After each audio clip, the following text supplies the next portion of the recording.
Name is doctor Kanksha. I am a certified life coach and motivator.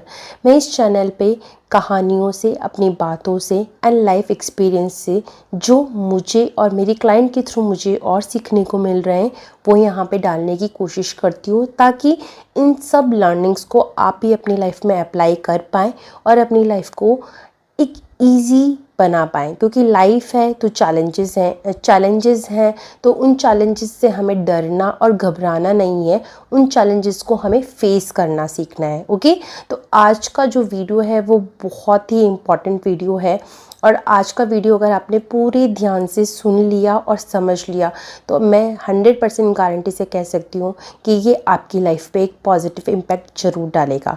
आज का video है over thinking के बारे में। ओवर थिंकिंग को हम डिटेल में समझेंगे और इसको रोकने का क्या हम सॉल्यूशन ढूंढ सकते हैं उस पर डिस्कशन करेंगे और प्रैक्टिकल अप्रोच के साथ हम इस चीज़ को करेंगे। ओके, तो स्टार्ट करते हैं हमारा वीडियो। करते हैं सबसे पहले हम ओवर थिंकिंग को समझते हैं कि ओवर थिंकिंग क्या होता है। ओवर थिंकिंग का मतलब होता है किसी एक बात के बारे में बार बार सोचते रहना, है ना। कि कोई इंसिडेंट हो गया है या हुआ है, उसके बारे में आप बैठे बैठे सोचते जा रहे हैं और कुछ एक्शन नहीं ले रहे हैं, सिर्फ सोच रहे हैं, उसको बोलते हैं ओवर थिंकिंग। क्या ओवर थिंकिंग एक परेशानी है? यस, ओवर थिंकिंग एक परेशानी है अगर आप नेगेटिव थॉट सोच रहे हैं, है ना। देखो, ओवर थिंकिंग का मतलब होता है थॉट सोचना और बार बार सोचना। अगर इन केस आप अगर पॉजिटिव थॉट सोच रहे हैं तो वो आपके लिए परेशानी नहीं हो सकती। किसी एक पॉजिटिव थॉट को आप बार बार सोच रहे हैं वो भी ओवर थिंकिंग ही कहा जाएगा, बट वो क्या कहा जाएगा कि आप अच्छा बार बार सोच रहे हैं। बट 99% माइंड हमेशा नेगेटिव चीज़ को ही बार बार सोचता है, तो नेगेटिव सोचना ही परेशानी का कारण है, ओवर थिंकिंग परेशानी का कारण नहीं है, है ना। हमने ये पॉइंट समझा। अब हम इतना सोचते क्यों हैं, इसको जानने के लिए हम थोड़ा सा माइंड को समझेंगे। मैं इसको बहुत सिंप्लीफाइड वे में समझाने की कोशिश करूँगी कि हमारा माइंड क्या है। हमारा माइंड हमारे ब्रेन का कॉन्शियस प्रोडक्ट है, यानी हमने किसी ने माइंड को नहीं देखा है ना। जैसे सोल किसी को दिखाई नहीं देती, वैसे माइंड भी किसी को दिखाई नहीं देता है। हमारा ब्रेन एक ऑर्गन है और उसका कॉन्शियस प्रोडक्ट है माइंड, जिससे हम सोचते हैं। और न्यूरोसाइंस के अकॉर्डिंग 70,000 समथिंग थॉट हम हर दिन सोचते हैं, जिसमें से क्वाइट 50,000 से ज़्यादा जो थॉट होते हैं वो नेगेटिव होते हैं, या इससे भी ज़्यादा जो थॉट होते हैं वो नेगेटिव होते हैं।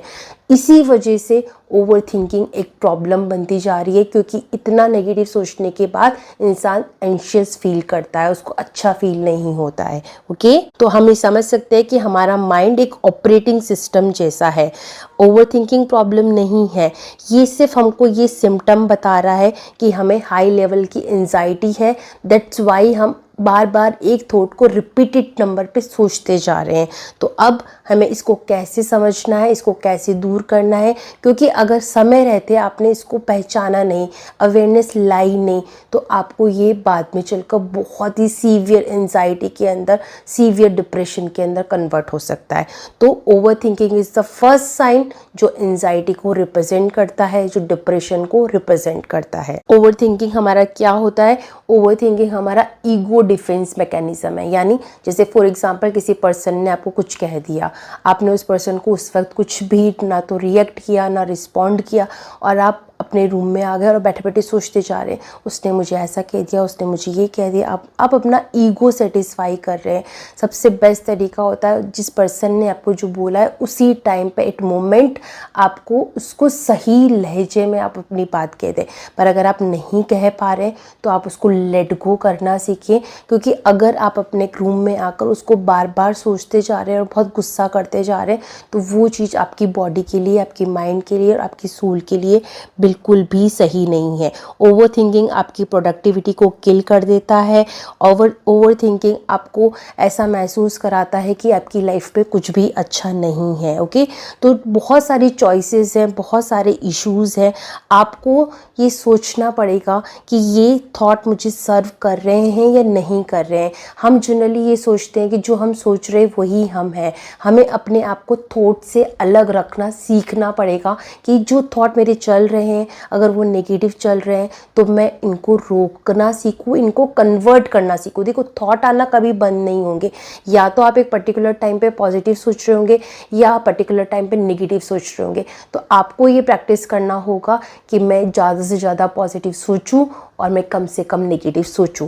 एंड जैसे ही आप इस अवेयरनेस में आएंगे आपकी लाइफ बेटर होती जाएगी।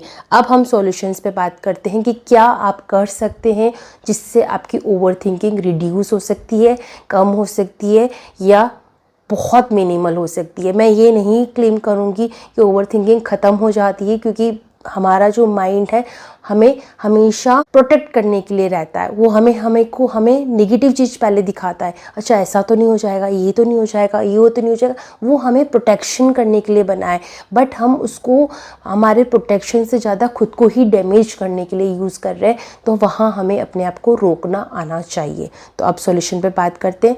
5 सिंप्लीफाइड सॉल्यूशंस में मैं आपको बताऊंगी पॉइंट वाइज। अगर आपने इनको प्रैक्टिकली अप्लाई करना अपने जीवन में सीख लिया तो मैं 100% गारंटी के साथ कह सकती हूँ कि आपकी ओवर थिंकिंग आज ही रिड्यूस होने वाली है। फर्स्ट पॉइंट है फोकस ऑन द प्रेजेंट। देखिए ओवर थिंकिंग जब भी होगी ना, या तो आप पास्ट के बारे में सोचेंगे या फ्यूचर के बारे में सोचेंगे। इसमें भी मोस्ट प्रोबेबिलिटी ये रहती है कि इंसान पास्ट के बारे में ज़्यादा सोचता रहता है, ऐसा हुआ था, उसने ऐसा कह दिया था, ऐसी चीज़ें हो गई थी। तो आप अपने माइंड को बार बार इंस्ट्रक्शंस दें कि प्रेजेंट मोमेंट में आना है। प्रेजेंट मोमेंट में आने के लिए आप जिस जगह पे बैठे हैं उस जगह की 5 चीज़ों को नोटिस कर सकते हैं, अपने सेंसेस को यूज़ कर सकते हैं। जब भी आपको लग रहा है कि मैं बहुत सोच रहा हूँ किसी एक पर्टिकुलर टॉपिक के बारे में जो मुझे सर्व नहीं कर रहा है, अपने आप को हमेशा प्रेजेंट मोमेंट में लाने की कोशिश करें। किसी नेचर वाले एनवायरनमेंट में आप जा सकते हैं, जहाँ आपको अच्छा लग सकता है उस प्लेस पे उठकर आप जा सकते हैं। सो अपने सेंसेस को फील करो कि आपको क्या दिखाई दे रहा है, आपको क्या सुनाई दे रहा है, आपको क्या फील हो रहा है। अपने आप को ग्राउंडेड करो, मतलब नेचर में जाओ, नीचे नंगे पैर चलो। चीज़ें आपको प्रेजेंट मोमेंट में आने में हेल्प करेगी। नंबर 2 सॉल्यूशन है set time limits for the decisions. अपने आप को ये बोलो कि मुझे जल्दी डिसीजंस लेने सीखने होंगे। ये लाइफ है, लाइफ पे चैलेंजेस आना कम नहीं हो सकते, आते जाएंगे। तो मैं एक ही बात को लेकर नहीं बैठ सकता हूँ, मुझे डिसीजंस जल्दी लेने हैं। 1 दिन का टाइम दो अपने आप को, 2 दिन का टाइम दो, बट आप अपने आप को एक पर्टिकुलरली टाइम लिमिट में बांधो। फिर वो उस 1 दिन को आप रिड्यूस करो 5 आवर्स 6 आवर्स, उसके और रिड्यूस करो 10 मिनट्स 15 मिनट्स। ये आप कर सकते हो। आपका माइंड आपको हेल्प करने के लिए ही बना है, आपका ब्रेन एज ए ऑर्गन आपकी हेल्प करने के लिए ही है। बट अगर आप उसको सही तरीके से इस्तेमाल नहीं करोगे तो आप उस माइंड के ही स्लेव बन के रह जाओगे, गुलाम बन के रह जाओगे, जो आपको नहीं बनने देना है। ओके, तो अपना टाइम लिमिट सेट करें कि मुझे जल्दी डिसीजन लेने हैं और एक्शंस कर दीजिए। जो होगा देखा जाएगा। जो भी चीज़ के बारे में आप बैठे बैठे सोच रहे हैं उसके लिए एक्शन ले लीजिए। जैसे ही आप एक्शन लेंगे आप उस फियर इमोशन से बाहर निकल जाएंगे एंड आपके सामने सॉल्यूशन दिख जाएगा। या तो वो चीज़ हो जाएगी या चीज़ नहीं होगी, और दोनों ही चीज़ को करने का फिर एक आपको अलग नज़रिया मिलेगा, एक लेसन मिलेगा, एक लर्निंग मिलेगी, या फिर आपको एक अचीवमेंट वाली फीलिंग आएगी अगर वो काम आपका आपने जैसा सोचा है वैसा हो गया है। नंबर 3 है सी द थॉट को अपने आप से अलग रखिए। आप जब भी कुछ नेगेटिव सोचिए हमेशा उस थॉट को देखिए कि आप ऐसा क्यों सोच रहे हैं, उसके बारे में एनालिसिस कीजिए। ऐसा क्या चीज़ है जिसकी वजह से आप बार बार वो सोच रहे हैं। आप उसको जनरल कर सकते हैं, लिख सकते हैं, किसी ऐसे पर्सन को बता सकते हैं जो आपसे ज़्यादा पॉजिटिव एटीट्यूड रखता हो लाइफ के बारे में, जो आपको लगता है कि आपको सोल्यूशन बता सकता है। मैं आपको बोलूँगी कि अपने से ज़्यादा ही चूज़ करना है आपको, क्योंकि अगर आप किसी नेगेटिव माइंडसेट वाले इंसान के साथ ये बात करेंगे तो डेफिनेटली वो उसमें से 4 चीज़ें और ऐड ऑन करेगा। ओके, तो मैं ये नहीं कहती हूँ कि कोई पर्सन 100% पॉजिटिव होता है या कोई पर्सन 100% नेगेटिव होता है, बट एक माइंडसेट की बात हो रही है कि कुछ लोग ज़्यादा पॉजिटिव सोचते हैं, कुछ लोग ज़्यादा नेगेटिव सोचते हैं। तो जो ज़्यादा नेगेटिव सोचते हैं उनका माइंडसेट नेगेटिव हो जाता है, जो लोग ज़्यादा पॉजिटिव सोचते हैं उनका माइंडसेट पॉजिटिव होता है। तो जिन लोगों का माइंडसेट पॉजिटिव होता है वो सॉल्यूशन ओरिएंटेड होते हैं, तो वो उनसे जब भी बात की जाएगी तो वो सॉल्यूशन ही आपको बताएंगे and it can help you. Number 4, break problems into smaller parts, है ना। जो भी आपका चैलेंज है, जो भी आपकी प्रॉब्लम आप फेस कर रहे हैं, उसको आप छोटे छोटे स्टेप्स में डाल दीजिए। सबसे पहले मैं ये कर लेता हूँ, उसके बाद मैं ये करूँगा, उसके बाद मैं ये करूँगा। अगर आप ओवरऑल किसी भी चीज़ को देखेंगे तो आपको वो बर्ड चैलेंज इतना बड़ा लगेगा, आप पहले से ही एंशियस हो जाएंगे और आपको पहले से ही इनर वॉइस आएगी कि नहीं नहीं ये तो मुझसे नहीं होगा, मुझसे तो कुछ गड़बड़ हो जाएगी, है ना। तो उसको छोटी छोटी चीज़ों में ब्रेक डाउन करें एंड छोटी छोटी चीज़ों को कंप्लीट करके अपने आप को सोर्स ऑफ अचीवमेंट दे कि यस मैंने ये कर लिया, अब मैं नेक्स्ट स्टेप भी कर लूँगा, मैंने ये कर लिया, अब मैं इसके बाद वाला भी मैं कर लूँगा। Number 5, last but not least, इसको बहुत बहुत ओवरलुक किया जाता है, प्रैक्टिस रिलैक्सेशन टेक्निक्स, यानी meditation, yoga, breathing techniques. Simple थोड़ा सा भी नेचर में निकल जाना, वॉक करना, अपने माइंड को काम डाउन करना।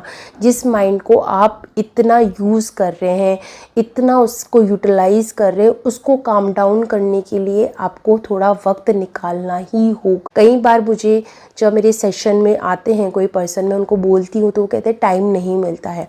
मैं again I am saying, time किसी को नहीं मिलता है, टाइम निकालना पड़ता है। आपको इन एक्टिविटीज़ को अपनी प्रायोरिटीज़ बनाना पड़ेगा, क्योंकि आपका माइंड जितने अच्छी तरीके से सोचेगा ना, आप किसी भी काम को उतनी ही अच्छी तरीके से कर पाएंगे। सीधा सा लॉजिक है, जिस चीज़ को आपको प्रायोरिटी रखना चाहिए आप उस चीज़ को ओवरलुक करोगे तो वो आपको हेल्प नहीं कर पाएगा, वो आपको सर्व नहीं कर पाएगा।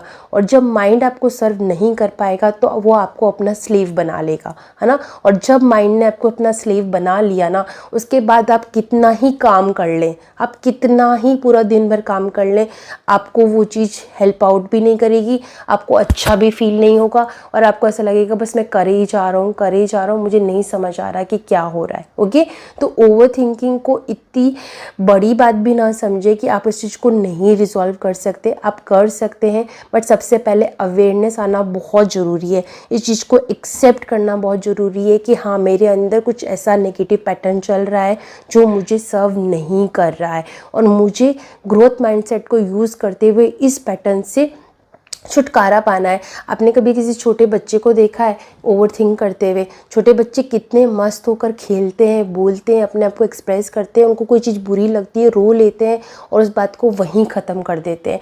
बट हम जैसे जैसे लाइफ के कोर्स में बड़े होते जाते हैं, हम चीज़ों को इतना होल्ड करने लगते हैं। फेस पे तो स्माइल रहती है पर इंटरनली इतना सब कुछ चलता रहता है। तो जब तक आप अंदर और बाहर एक जैसा वापस बच्चों के जैसा नहीं होना शुरू करेंगे, ये चीज़ें बढ़ती ही जाएगी। तो धीरे धीरे स्टार्ट कीजिए। अगेन आई एम सेइंग कि एक दिन में नहीं होगा, ब्रेक डाउन करते हैं, कोशिश करते हैं कि हाँ मेरी ओवर थिंकिंग है, मैं नेगेटिव सोचता हूँ, उसको एक्सेप्ट कीजिए। किसी और को आपको नहीं कहना है, पर अपने आप को आपको सच बोलना सीखना होगा। आपको एक्सेप्ट करना होगा कि हाँ मेरे अंदर ये पैटर्न है एंड मुझे इस पर काम करना है। एंड ग्रेजुअली आप धीरे धीरे इस पर काम करेंगे तो आप डेफिनेटली इन सब चीज़ों को रिजॉल्व कर पाएंगे। और अगर आप पर्सनली नहीं कर सकते हैं, खुद से नहीं कर पा रहे हैं, तो आप किसी मेंटोर की हेल्प भी ले सकते हैं। अपने आप पे काम करने के लिए हेल्प लेना कभी भी गलत नहीं होता है, क्योंकि उस हेल्प से आप उस एनर्जी स्पेस में पहुंच जाएंगे जहां पर ऑलरेडी उन लोगों ने उतना काम कर लिया है ना। तो आज का video I am very hopeful कि आप लोगों को बहुत अच्छा लगेगा। आप लोग ये समझेंगे कि ओवर थिंकिंग पैटर्न है, it's not a big problem, it's not a disease, बस ये एक पैटर्न है, ये एक सिम्टम है जो ये बताता है कि आप एंशियस हैं। तो एक्सेप्ट कीजिए कि यस आई एम एंशियस, और हम सब होते हैं, इसमें कोई परेशानी वाली बात नहीं होती है। बट जब हम अवेयरनेस के साथ अपने आप पे काम करने लगते हैं तो ये एंशियसनेस धीरे धीरे कम होने लगती है। हम ज़्यादा से ज़्यादा प्रेजेंट मोमेंट पे रहने लगते हैं। हम वापस जो जैसे इस दुनिया में आए थे छोटे बच्चों के जैसे, वैसे सिंप्लीफाइड वे में लाइफ को जीने लगते हैं, देखने लगते हैं। एंड इससे अच्छी चीज़ मुझे नहीं लगता लाइफ में कुछ और हो सकती है। कीजिए एंड अपनी ओवर थिंकिंग पे काम कीजिए। Thank you so much. Stay happy, stay healthy and happy healing.